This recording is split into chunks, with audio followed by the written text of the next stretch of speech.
નમસ્તે મિત્રો, આજના વિડીયોની અંદર જુલાઈ મહિનાની અંદર જે અનાજ વિતરણ કરવામાં આવવાનું તેની તારીખની જાહેરાત સરકાર દ્વારા કરવામાં આવી છે। મિત્રો, દરેક રેશન કાર્ડ ધારકના મનમાં એક જ પ્રશ્ન હતો કે જુલાઈ મહિનાની 10 તારીખ આવી ગઈ છે, હજી સુધી જુલાઈ મહિનાના અનાજ વિતરણ અંગે જાહેરાત કરવામાં આવેલ નથી। તો આજના વિડીયોમાં તમને તમામ માહિતી આપીશું કે ખાસ ગુજરાત સરકાર દ્વારા અને કેન્દ્ર સરકાર દ્વારા બંનેની કેબિનેટ મિટિંગ આજ મળેલ હતી, તેની અંદર જે જુલાઈ અનાજ વિતરણને લઈને જે જાહેરાત કરવામાં આવી છે તેની માહિતી આપીશું।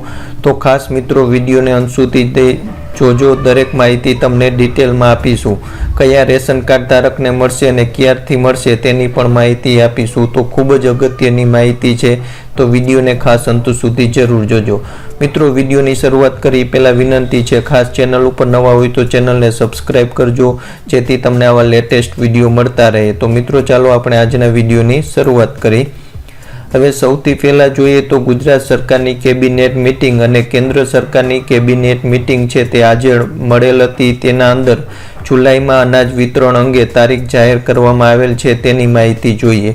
ગુજરાત સરકારના કેબિનેટ મંત્રી જયેશભાઈ રાદડિયાએ કેબિનેટ મિટિંગ આજે પૂર્ણ થયા બાદ જુલાઈ અનાજ વિતરણ અંગે માહિતી આપેલ હતી। ગુજરાત સરકારની પણ કેબિનેટ મિટિંગ આજે મળી હતી, જે કેબિનેટ મિટિંગ પૂરી થયા બાદ ખાસ કેબિનેટ મંત્રી જયેશભાઈ રાદડિયા છે તેમને મિટિંગ પૂરી થયા બાદ જુલાઈ અનાજ વિતરણ અંગે માહિતી આપેલ હતી।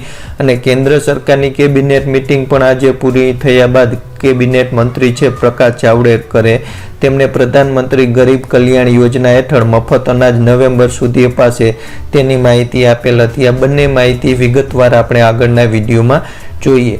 સૌથી પહેલાં વાત કરી તો ગુજરાત સરકાર દ્વારા જુલાઈ માસનું અનાજ વિતરણ છે તે 10 જુલાઈથી શરૂ કરવામાં આવશે।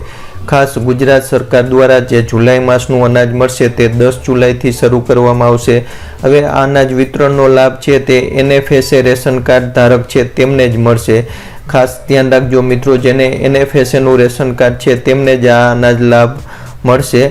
હવે ગુજરાત સરકાર દ્વારા જે અનાજ આપવામાં આવશે તે મફત નહીં મળે, તમને લોકડાઉન પહેલાં રેગ્યુલર અનાજ મળતું હતું તે જ ભાવે અને તેટલા જથ્થામાં આપવામાં આવશે। એટલે આ ખાસ ગુજરાત સરકારનો નિર્ણય છે કે તમને લોકડાઉન પહેલાં જે રેગ્યુલર અનાજ મળતું હતું ને જે વ્યાજબી ભાવની અંદર જેટલા જથ્થામાં મળતું હતું તે જ જથ્થાની અંદર વિતરણ કરવામાં આવશે અને 10 જુલાઈથી વિતરણ કરવામાં આવશે। જે રાજ્યની સસ્તા અનાજની દુકાને છે ત્યાંથી તેનું વિતરણ કરવામાં આવશે। હવે 10 જુલાઈથી જે અનાજ વિતરણનું ચાલુ થશે તે one nation one ration card યોજના હેઠળ અનાજ વિતરણ કરવામાં આવશે। એટલે આ પણ સાથે તેમને જણાવેલ છે કે one nation one ration card યોજનાથી વિતરણ થશે, એટલે કે ગુજરાત રાજ્યની કોઈ પણ સસ્તા અનાજની દુકાનેથી કોઈ પણ NFSA રેશન કાર્ડ ધારક છે તે અનાજ મેળવી શકશે। એટલે આ મોટો ફાયદો છે વન નેશન વન રેશન કાર્ડનો। તમે કોઈ પણ શહેરમાં રહેતા હશો, તમે કોઈ પણ જગ્યાએ હશો તો તમારી નજીકની સસ્તા અનાજની દુકાનેથી જઈ તમે તમારા અનાજનો લાભ લઈ શકશો। તમારું રેશન કાર્ડ ગુજરાતના કોઈ પણ જિલ્લાનું હશે તો પણ તમને લાભ મળશે। એટલે વન નેશન વન રેશન યોજના હેઠળ NFSA રેશન કાર્ડ ધારક છે તેને જુલાઈ મહિનાનું અનાજ વિતરણ છે ગુજરાત સરકારનું તે 10 જુલાઈથી મળશે। અને બીજું ખાસ જે non NFSA APL 1 ration card ધારક છે તેમને આ યોજનાનો લાભ મળશે નહીં। એટલે જેમને APL 1 રેશન કાર્ડ ધારક છે નોન NFSA રેશન કાર્ડમાં આવે છે તેમને આ અનાજ વિતરણનો લાભ મળશે નહીં। આ તો વાત થઈ ગુજરાત સરકારની। હવે જોઈએ જે કેન્દ્રીય કેબિનેટ મિટિંગ પૂર્ણ થયા બાદ પ્રકાશ જાવડેકરે પ્રેસ વાર્તાને આજે સંબોધન કરેલ, તેમાં તેમણે જણાવેલ કે પ્રધાનમંત્રી ગરીબ કલ્યાણ યોજનાનું વિસ્તરણને કેબિનેટે મંજૂરી આપી છે। આ યોજના નવેમ્બર સુધી ચાલુ રહેશે। મિત્રો, આજે કેન્દ્રીય સરકારની કેબિનેટ મિટિંગમાં લીગલી મંજૂરી પ્રધાનમંત્રી જે ગરીબ કલ્યાણ યોજનાના વિસ્તરણની હતી તેની આપી છે।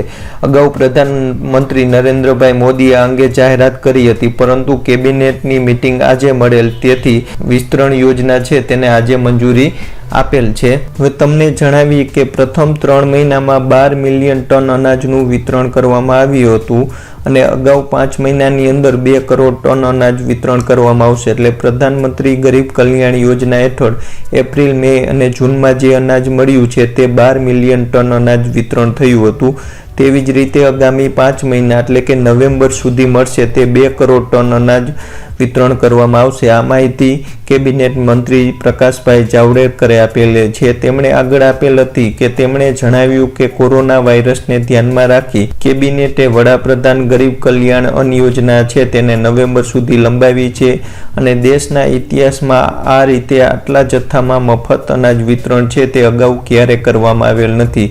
આ પણ એક ઘટના છે કે દેશની ઇતિહાસની અંદર અત્યાર સુધીમાં આ રીતે આટલા જથ્થામાં મફત અનાજ વિતરણ ક્યારેય સરકાર દ્વારા કરવામાં નથી આવ્યું જેવું આ 8 મહિનાની અંદર વિતરણ કરવામાં આવશે।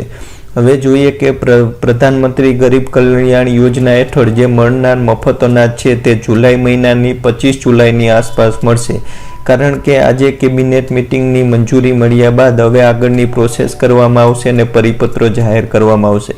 એટલે મિત્રો પ્રધાનમંત્રી ગરીબ કલ્યાણ યોજના હેઠળ જે મફત અનાજ મળશે તેની ફિક્સ જાહેરાત નથી થઈ તારીખની, પણ 25 જુલાઈની આસપાસ મળશે।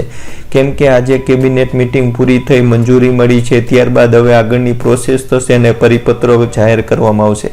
જ્યારે પણ તારીખ સાથેનો પરિપત્ર જાહેર થશે ત્યારે લેટેસ્ટ વિડીયો બનાવી આ ચેનલ ઉપર અપલોડ કરીશું। પરંતુ 20 થી 25 જુલાઈની વચ્ચે જુલાઈ મહિનાનું જે મફત અનાજ છે પ્રધાનમંત્રી ગરીબ કલ્યાણ યોજનાનું તેનું વિતરણ શરૂ થશે। તો મિત્રો જે આ લેટેસ્ટ માહિતી હતી જુલાઈ ડબલ અનાજ વિતરણને તારીખને લઈને તેની માહિતી તમને આજના વિડીયોમાં આપી છે। જો આ વિડીયો ગમ્યો હોય તો ખાસ લાઇક કરજો, સાથે સાથે શેર કરજો। જય જવાન, જય કિસાન, જય હિન્દ।